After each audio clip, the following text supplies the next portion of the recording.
मेरे प्यारे देशवासियों, नमस्कार। मन की बात में आपका एक बार फिर स्वागत है। नवंबर का महीना बहुत सी प्रेरणाएं लेकर आया। कुछ दिन पहले ही 26 नवंबर को संविधान दिवस पर सेंट्रल हॉल में विशेष कार्यक्रम का आयोजन हुआ। वंदे मातरम के 150 वर्ष होने पर पूरे देश में होने वाले कार्यक्रमों की शानदार शुरुआत हुई। 25 नवंबर को अयोध्या में राम मंदिर पर धर्म ध्वजा का आरोहण हुआ। इसी दिन कुरुक्षेत्र के ज्योतिसर में पांचजन्य स्मारक का लोकार्पण हुआ। साथियों, कुछ दिन पहले ही मैंने हैदराबाद में दुनिया की सबसे बड़ी लीप इंजन एमआरओ फैसिलिटी का उद्घाटन किया है। एयरक्राफ्ट की मेंटेनेंस, रिपेयर एंड ओवरहॉल के सेक्टर में भारत ने ये बहुत बड़ा कदम उठाया है। पिछले हफ्ते मुंबई में एक कार्यक्रम के दौरान आईएनएस माहे को भारतीय नौसेना में शामिल किया गया।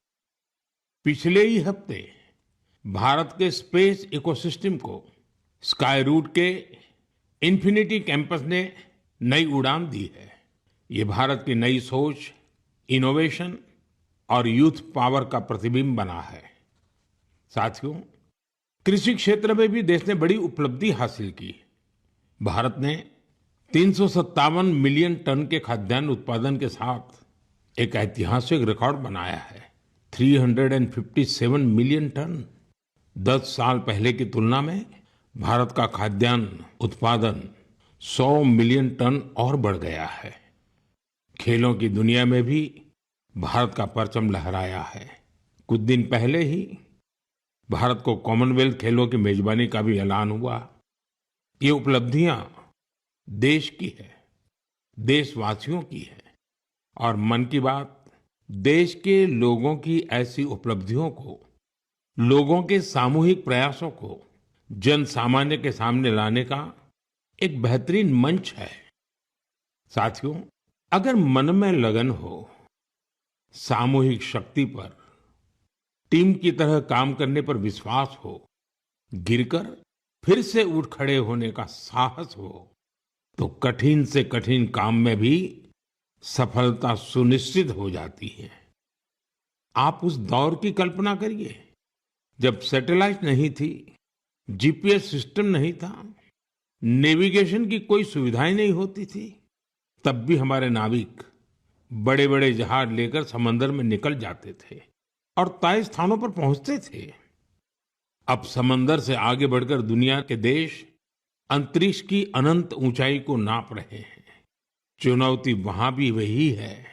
न जीपीएस सिस्टम है, न संचार की वैसी व्यवस्थाएं हैं। फिर हम कैसे आगे बढ़ेंगे? साथियों, कुछ दिनों पहले सोशल मीडिया पर एक वीडियो ने मेरा ध्यान खींचा। ये वीडियो इसरो की एक अनोखी ड्रोन प्रतियोगिता का था। इस वीडियो में हमारे देश के युवा और खासकर हमारे जैन जी मंगल ग्रह जैसी परिस्थितियों में ड्रोन उड़ाने की कोशिश कर रहे थे। ड्रोन उड़ते थे, कुछ पल संतुलन में रहते थे, फिर अचानक जमीन पर गिर पड़ते थे। जानते हैं क्यों? क्योंकि यहां जो ड्रोन उड़ रहे थे उनमें जीपीएस का सपोर्ट बिल्कुल नहीं था। मंगल ग्रह पर जीपीएस संभव नहीं, इसलिए ड्रोन को कोई बाहरी संकेत या गाइडेंस नहीं मिल सकता। ड्रोन को अपने कैमरे और इन बिल्ड सॉफ्टवेयर के सहारे उड़ना था। उस छोटे से ड्रोन को जमीन के पैटर्न पहचानने थे, ऊंचाई मापनी थी, बाधाएं समझनी थी और खुद ही सुरक्षित उतरने का रास्ता ढूंढना था। इसलिए ड्रोन भी एक के बाद एक गिरे जा रहे थे। साथियों, इस प्रतियोगिता में पुणे के युवाओं की एक टीम ने कुछ हद तक सफलता पाई। उनका ड्रोन भी कई बार गिरा, क्रैश हुआ, पर उन्होंने हार नहीं मानी। कई बार के प्रयास के बाद इस टीम का ड्रोन मंगल ग्रह की परिस्थिति में कुछ देर उड़ने में कामयाब रहा। साथियों, ये वीडियो देखते हुए मेरे मन में एक और दृश्य उभर आया।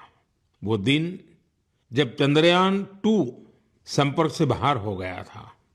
उस दिन पूरा देश और खासकर वैज्ञानिक कुछ पल के लिए निराश हुए थे। लेकिन साथियों, असफलता ने उन्हें रोका नहीं। उसी दिन उन्होंने चंद्रयान-3 की सफलता की कहानी लिखनी शुरू कर दी। यही कारण है कि जब चंद्रयान-3 ने सफल लैंडिंग की, तो वो सिर्फ एक मिशन की सफलता नहीं थी, वो तो असफलता से निकलकर बनाए गए विश्वास की सफलता थी। इस वीडियो में जो युवा दिख रहे हैं, उनकी आंखों में मुझे वही चमक दिखाई दी। हर बार जब मैं हमारे युवाओं की लगन और वैज्ञानिकों के समर्पण को देखता हूं, तो मन उत्साह से भर जाता है। युवाओं की यही लगन विकसित भारत की बहुत बड़ी शक्ति है। मेरे प्यारे देशवासियों, आप सभी शहद की मिठास से जरूर परिचित होंगे, लेकिन अक्सर हमें ये नहीं पता चलता इसके पीछे कितने लोगों की मेहनत है, कितनी परंपराएं हैं और प्रकृति के साथ कितना सुंदर तालमेल है। साथियों, जम्मू कश्मीर के पहाड़ी इलाकों में वन तुलसी यानी सुलाई के फूलों से यहाँ की मधुमक्खियां बेहद अनोखा शहद बनाती हैं। ये सफेद रंग का शहद होता है, जिसे रामबन सुलाई हनी कहा जाता है। कुछ वर्षों पहले ही रामबन सुलाई हनी को जीआई टैग मिला है। इसके बाद इस शहद की पहचान पूरे देश में बन रही है। साथियों, दक्षिण कन्नड़ा जिले के पुत्तूर में वहां की वनस्पतियां शहद उत्पादन के लिए उत्कृष्ट मानी जाती हैं। यहाँ ग्रामजन्य नाम की किसान संस्था इस प्राकृतिक उपहार को नई दिशा दे रही है। ग्रामजन्य ने यहाँ एक आधुनिक प्रोसेसिंग यूनिट बनाया। लैब, बॉटलिंग, स्टोरेज और डिजिटल ट्रैकिंग जैसी सुविधाएं जोड़ी गई। अब यही शहद ब्रांडेड उत्पाद बनकर गांवों से शहरों तक पहुंच रहा है। इस प्रयास का लाभ 2,500 से अधिक किसानों को मिला है। साथियों, कर्नाटका के ही तुमकुर जिले में शिवगंगा कालिंजिया नाम की संस्था का प्रयास भी बहुत सराहनीय है। इनके द्वारा यहाँ हर सदस्य को शुरुआत में 2 बी बॉक्सेस दिए जाते हैं। ऐसा करके इस संस्था ने अनेकों किसानों को अपने अभियान से जोड़ दिया है। अब इस संस्था से जुड़े किसान मिलकर शहद निकालते हैं, बेहतरीन पैकेजिंग करते हैं और स्थानीय बाजार तक पहुंचाते हैं। इससे उन्हें लाखों की कमाई भी हो रही है। ऐसा ही एक उदाहरण नागालैंड के क्लिफ हनी हंटिंग का है। नागालैंड के चोकलांगन गांव में खियामनी यांगन जनजाति सदियों से शहद निकालने का काम करती आई है। यहाँ मधुमक्खियों पेड़ों पर नहीं, बल्कि ऊंची चट्टानों पर अपने घर बनाती हैं। इसलिए शहद निकालने का काम भी बहुत जोखिम भरा होता है। इसलिए यहाँ के लोग मधुमक्खियों से पहले सौम्यता से बात करते हैं, उनसे अनुमति लेते हैं, उन्हें बताते हैं कि आज वे शहद लेने आए हैं। इसके बाद शहद निकालते हैं। साथियों, आज भारत हनी प्रोडक्शन में नए रिकॉर्ड बना रहा है। 11 साल पहले देश में हनी का उत्पादन 76,000 मैट्रिक टन था। अब ये बढ़कर 1.5 लाख मैट्रिक टन से भी ज्यादा हो गया है। बीते कुछ वर्षों में शहद का एक्सपोर्ट भी 3 गुना से ज्यादा बढ़ गया है। हनी मिशन कार्यक्रम के तहत खादी ग्रामोद्योग ने भी 2.25 लाख से ज्यादा बी बॉक्सेस लोगों में बांटे हैं। इससे हजारों लोगों को रोजगार के नए अवसर मिले हैं। यानी देश के अलग अलग कोनों में शहद की मिठास भी बढ़ रही है और ये मिठास किसानों की आय भी बढ़ा रही है। मेरे प्यारे देशवासियों, हरियाणा के कुरुक्षेत्र में महाभारत का युद्ध हुआ था, ये हम सभी जानते हैं। लेकिन युद्ध के इस अनुभव को अब आप वहां महाभारत अनुभव केंद्र में भी साक्षात महसूस कर सकते हैं। इस अनुभव केंद्र में महाभारत की गाथा को 3D light and sound show और डिजिटल टेक्निक से दिखाया जा रहा है। 25 नवंबर को जब मैं कुरुक्षेत्र गया था, तो इस अनुभव केंद्र के अनुभव ने मुझे आनंद से भर दिया था। साथियों, कुरुक्षेत्र में ब्रह्म सरोवर पर आयोजित अंतर्राष्ट्रीय गीता महोत्सव में शामिल होना भी मेरे लिए बहुत विशेष रहा। मैं ये देखकर बहुत प्रभावित हुआ कि कैसे दुनिया भर के लोग दिव्य ग्रंथ गीता से प्रेरित हो रहे हैं। इस महोत्सव में यूरोप और सेंट्रल एशिया सहित विश्व के कई देशों के लोगों की भागीदारी रही। इस महीने की शुरुआत में सऊदी अरब में पहली बार किसी सार्वजनिक मंच पर गीता की प्रस्तुति की गई है। यूरोप के लातविया में भी एक यादगार गीता महोत्सव आयोजित किया गया। इस महोत्सव में लातविया, एस्टोनिया, लिथुआनिया और अल्जीरिया के कलाकारों ने बढ़ चढ़कर के हिस्सा लिया। साथियों, भारत की महान संस्कृति में शांति और करुणा का भाव सर्वोपरि रहा है। आप दूसरे विश्व युद्ध की कल्पना कीजिए, जब चारों ओर विनाश का भयावह माहौल बना हुआ था। ऐसे मुश्किल समय में गुजरात के नवानगर के जाम साहब महाराजा दिग्विजय सिंह जी ने जो महान कार्य किया, वो आज भी हमें प्रेरणा देता है। उस समय जाम साहब किसी सामरिक गठबंधन या युद्ध की रणनीति को लेकर नहीं सोच रहे थे, बल्कि उनकी चिंता ये थी कि कैसे विश्व युद्ध के बीच पोलिश यहूदी बच्चों की रक्षा होगी।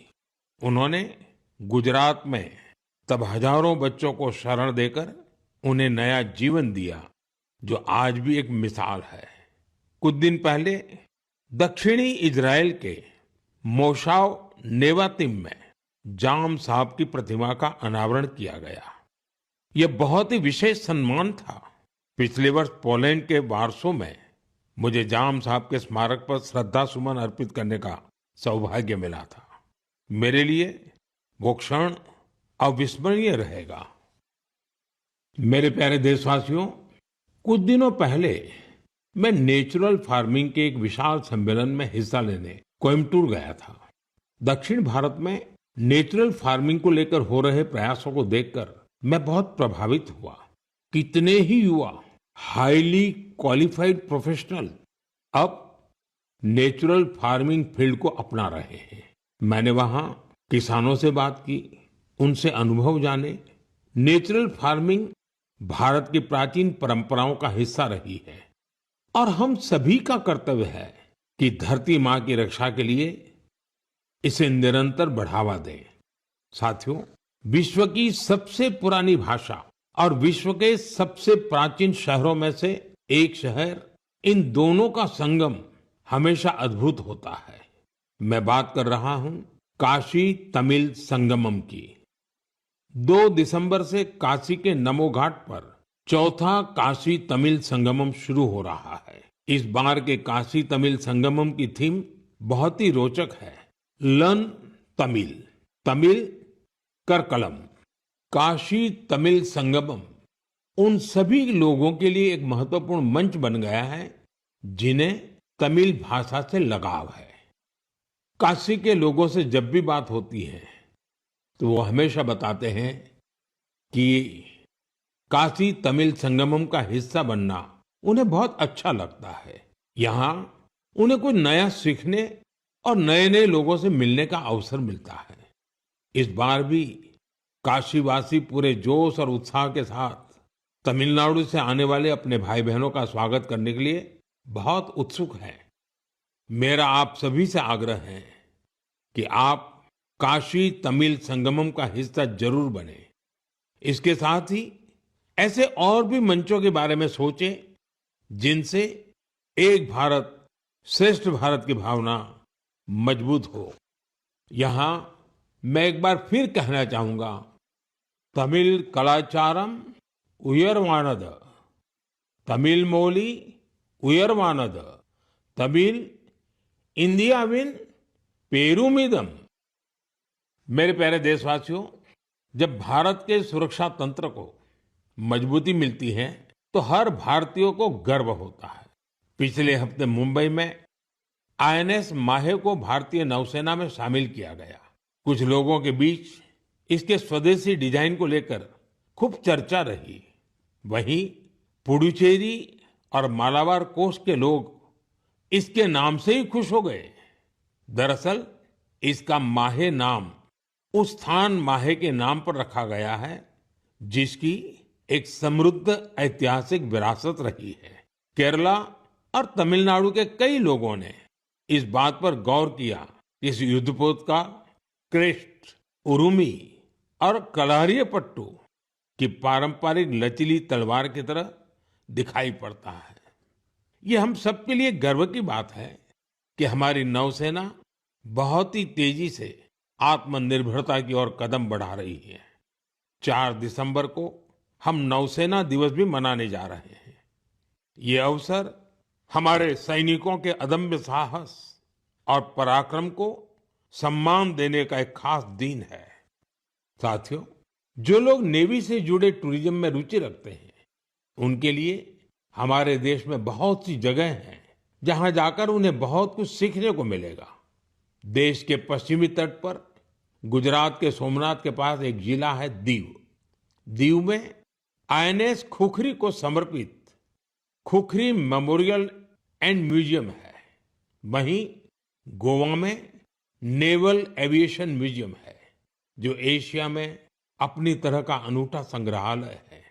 फोर्ट कोची के आईएनएस द्रोणाचार्य में इंडियन नेवल मैरीटाइम म्यूजियम है।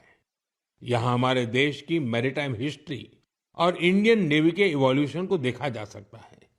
श्री विजयपुरम, जिसे पहले पोर्ट ब्लेयर कहा जाता था, वहां समुद्री का नेवल मरीन म्यूजियम उस क्षेत्र के समृद्ध इतिहास को सामने लाने के लिए जाना जाता है। कारवार के रविंद्रनाथ टैगोर बीच पर वॉरशिप म्यूजियम में मिसाइलों और हथियारों की रिप्लिका रखी गई है। विशाखापट्टनम में भी एक सबमरीन, हेलीकॉप्टर और एयरक्राफ्ट म्यूजियम है जो इंडियन नेवी से जुड़ा है। मैं आप सभी से, विशेषकर मिलिट्री हिस्ट्री में रुचि रखने वाले लोगों से आग्रह करता हूं कि आप इन म्यूजियम्स को देखने जरूर जाएं। मेरे प्यारे देशवासियों, सर्दियां आ गई हैं और साथ ही सर्दियों से जुड़े टूरिज्म का भी समय आ गया है। दुनिया के कई देशों ने सर्दियों में होने वाले टूरिज्म को, विंटर टूरिज्म को अपनी अर्थव्यवस्था का बहुत बड़ा आधार बना दिया है। अनेक देशों में दुनिया के सबसे सफल विंटर फेस्टिवल और विंटर स्पोर्ट्स मॉडल है। इन देशों ने skiing, snowboarding, snow trekking, ice climbing और फैमिली स्नो पार्क्स जैसे अनुभवों को अपनी पहचान बनाया है। इन्होंने अपने विंटर फेस्टिवल्स को भी वैश्विक आकर्षण में बदला है। साथियों, हमारे देश में भी विंटर टूरिज्म की हर क्षमता मौजूद है। हमारे पास पहाड़ भी हैं, संस्कृति भी है और एडवेंचर की असीम संभावनाएं भी हैं। मुझे खुशी है, इन दिनों उत्तराखंड का विंटर टूरिज्म लोगों को बहुत आकर्षित कर रहा है। सर्दियों के मौसम में औली, मुनस्यारी, चोपटा और डेहरा जैसी जगहें खूब पॉपुलर हो रही हैं। अभी कुछ सप्ताह पहले पिथौरागढ़ जिले में 14,500 फुट से अधिक की ऊंचाई पर आदि कैलाश में राज्य की पहली high altitude ultra run marathon का आयोजन किया गया था। इसमें देश भर के 18 राज्यों से 750 से ज्यादा एथलीट्स ने हिस्सा लिया था। 60 किलोमीटर लंबी आदि कैलाश परिक्रमा रन का प्रारंभ कड़कड़ाती सर्दी में सुबह 5 बजे हुआ था।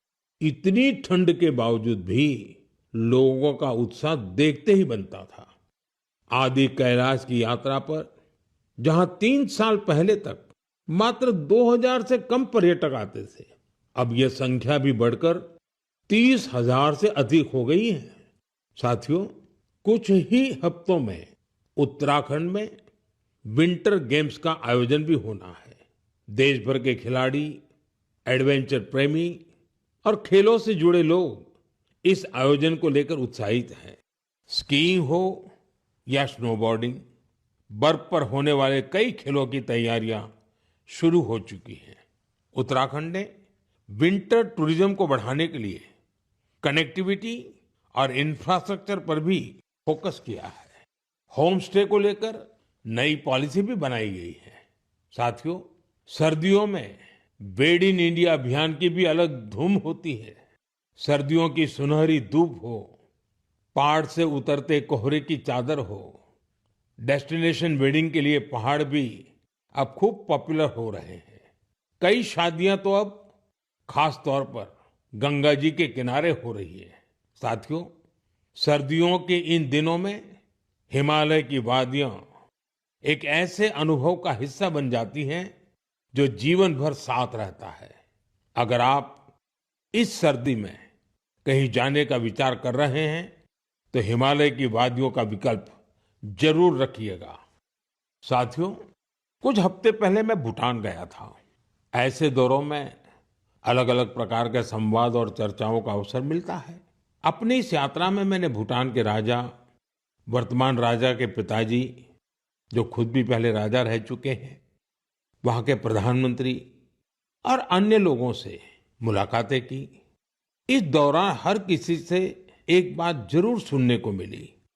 सभी लोग वहां बुद्धिस्ट रिलिक्स यानी भगवान बुद्ध के पवित्र अवशेष भेजे जाने को लेकर भारतवासियों का आभार जता रहे थे। मैंने जब भी यह सुना तो मेरा हृदय गर्व से भर उठा।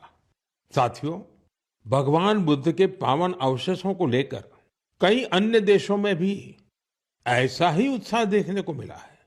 पिछले महीने ही नेशनल म्यूजियम से इन पवित्र अवशेषों को रूस के कलमिकिया ले जाया गया था। यहाँ बौद्ध धर्म का विशेष महत्व है। मुझे बताया गया कि इनके दर्शन के लिए रूस के दूर दराज से भी बहुत बड़ी संख्या में लोग वहां पहुंचे। इन पवित्र अवशेषों को मंगोलिया, वियतनाम और थाईलैंड भी ले जाया जा चुका है। हर जगह लोगों का भारी उत्साह देखने को मिला है। इनके दर्शन के लिए थाईलैंड के राजा भी पहुंचे थे। पूरे विश्व में भगवान बुद्ध के पवित्र अवशेषों के प्रति इस प्रकार का गहरा जुड़ाव देखकर मन भाव विभोर हो उठता है। यह सुनकर बहुत अच्छा लगता है कि कैसे इस तरह की कोई पहल दुनिया भर के लोगों को आपस में जोड़ने का माध्यम बन जाती है। मेरे प्यारे देशवासियों, मैं आप सभी से हमेशा वोकल फॉर लोकल के मंत्र को साथ लेकर चलने की बात करता हूं। अभी कुछ दिनों पहले G20 शिखर सम्मेलन के दौरान जब विश्व के कई नेताओं को उपहार देने की बात आई तो मैंने फिर कहा वोकल फॉर लोकल।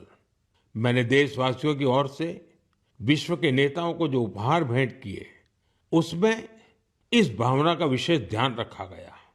G20 के दौरान मैंने दक्षिण अफ्रीका के राष्ट्रपति को नटराज की कांस्य प्रतिमा भेंट की।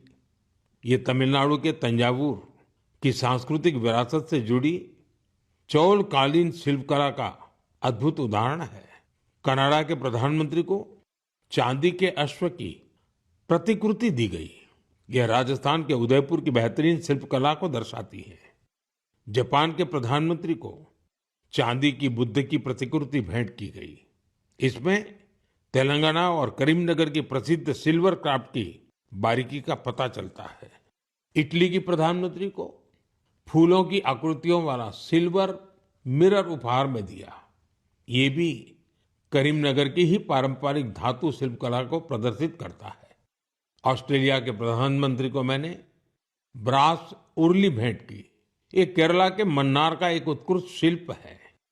मेरा उद्देश्य था कि दुनिया भारत के शिल्प, कला और परंपरा के बारे में जाने और हमारे कारीगरों की प्रतिभा को ग्लोबल मंच मिले। साथियों, मुझे खुशी है कि वोकल फॉर लोकल की भावना को देश के करोड़ों लोगों ने अपने जीवन का हिस्सा बना लिया है। इस साल जब आप त्योहारों की खरीदारी के लिए बाजार में गए होंगे तो एक बात आप सभी ने महसूस की होगी, लोगों की पसंद और घरों में आने वाले सामानों में एक साफ संकेत दिखाई दे रहा था कि देश स्वदेशी की ओर लौट रहा है। लोग अपने मन से भारतीय उत्पादों को चुन रहे थे। इस बदलाव को छोटे से छोटे दुकानदार ने भी महसूस किया। इस बार युवाओं ने भी वोकल फॉर लोकल अभियान को गति दी। आने वाले कुछ दिन में क्रिसमस और नए वर्ष पर खरीदारी का नया दौर शुरू होने वाला है। मैं आपको फिर याद दिलाऊंगा, वोकल फॉर लोकल का मंत्र याद रखें। खरीदें वही जो देश में बना हो, बेचे वही जिसमें किसी देशवासी की मेहनत लगी हो। मेरे प्यारे देशवासियों, भारतीय खेलों के लिहाज से ये महीना सुपर हिट रहा है। इस महीने की शुरुआत भारतीय महिला टीम द्वारा आईसीसी महिला विश्व कप जीतने से शुरू हुई, लेकिन उसके बाद भी मैदान पर और ज्यादा एक्शन देखने को मिला है। कुछ दिन पहले ही टोक्यो में डेफ ओलंपिक्स हुए हैं, जहां भारत ने अपना अब तक का सर्वश्रेष्ठ प्रदर्शन करते हुए 20 मेडल जीते हैं। हमारी महिला खिलाड़ियों ने भी कबड्डी वर्ल्ड कप जीतकर इतिहास ही रच दिया। पूरे टूर्नामेंट में उन्होंने बेहतरीन प्रदर्शन करके हर भारतवासी का मन जीत लिया। वर्ल्ड बॉक्सिंग कप फाइनल्स में भी हमारे खिलाड़ियों का प्रदर्शन शानदार रहा, जहां उन्होंने 20 मेडल जीते। साथियों, जिस बात की और भी अधिक चर्चा हो रही है वो है हमारी महिला टीम का ब्लाइंड क्रिकेट वर्ल्ड कप जीतना। बड़ी बात यह है कि हमारी इस टीम ने बिना एक भी मैच हारे इस टूर्नामेंट को जीता है। देशवासियों को इस टीम के हर खिलाड़ी पर बहुत गर्व है। मेरी इस टीम से प्रधानमंत्री निवास पर मुलाकात हुई। वाकई इस टीम का हौसला, उनका जज्बा हमें बहुत कुछ सिखाता है। यह विजय हमारे खेल इतिहास की सबसे बड़ी जीतों में से एक है, जो हर भारतीय को प्रेरित करती रहेगी। साथियों, आजकल हमारे देश में इंड्योरेंस स्पोर्ट्स की एक नई खेल संस्कृति भी तेजी से उभर रही है। इंड्योरेंस स्पोर्ट्स से मेरा मतलब ऐसी स्पोर्ट्स एक्टिविटीज से है जिनमें आपकी लिमिट्स की परख होती है। कुछ साल पहले तक मैराथन और बाइकेथॉन जैसे खास इवेंट कुछ विशेष लोगों तक ही सीमित थे, लेकिन अब बहुत कुछ बदल चुका है। मुझे बताया गया है कि देश भर में हर महीने 1500 से ज्यादा इंड्योरेंस स्पोर्ट्स का आयोजन होता है। इन इवेंट्स में हिस्सा लेने के लिए एथलीट्स दूर दूर तक जाते हैं। साथियों, इंड्योरेंस स्पोर्ट्स का ही एक उदाहरण है आयरमैन ट्रायथलॉन। आप कल्पना करिए, यदि आपको यह बताया जाए कि आपके पास एक दिन से भी कम समय है और आपको ये 3 काम करने हैं: समंदर में 4 किलोमीटर तक तैरना, 180 किलोमीटर साइकिल चलाना और करीब 42 किलोमीटर की मैराथन दौड़ लगाना, तो आप सोचेंगे कि कैसे संभव है। लेकिन फौलादी हौसले वाले लोग इस काम को भी सफलतापूर्वक कर ले जाते हैं। इसलिए इसे आयरनमैन ट्रायथलॉन कहा जाता है। गोवा में हाल ही में ऐसा ही एक आयोजन किया गया। आजकल इस तरह के आयोजनों में भी लोग बढ़ चढ़कर भागीदारी कर रहे हैं। ऐसी कई और प्रतियोगिताएं भी हैं जो हमारे युवा साथियों के बीच बहुत लोकप्रिय हो रही हैं। आजकल कई लोग fit India, Sundays on cycle जैसे कार्यक्रमों में हिस्सा लेने के लिए साथ आ रहे हैं। ये सब ऐसी चीजें हैं जिनसे फिटनेस को बढ़ावा मिल रहा है। साथियों, आपसे हर महीने मिलना मेरे लिए हमेशा एक नया अनुभव होता है। आपकी गाथाएं, आपके प्रयास मुझे नए सिरे से प्रेरित करते हैं। अपने संदेशों में आप जो सुझाव भेजते हैं, जो अनुभव साझा करते हैं, उससे हमें इस कार्यक्रम में भारत की विविधता को समेट लेने की प्रेरणा मिलती है। जब हम अगले महीने मिलेंगे तब 2025 खत्म होने वाला होगा। देश के ज्यादातर हिस्सों में अब ठंड भी तेज होती जाएगी। सर्दियों के मौसम में आप अपना और अपने परिवार का विशेष ध्यान रखें। अगले महीने हम कुछ नए विषयों, नए व्यक्तित्वों की चर्चा जरूर करेंगे। बहुत बहुत धन्यवाद।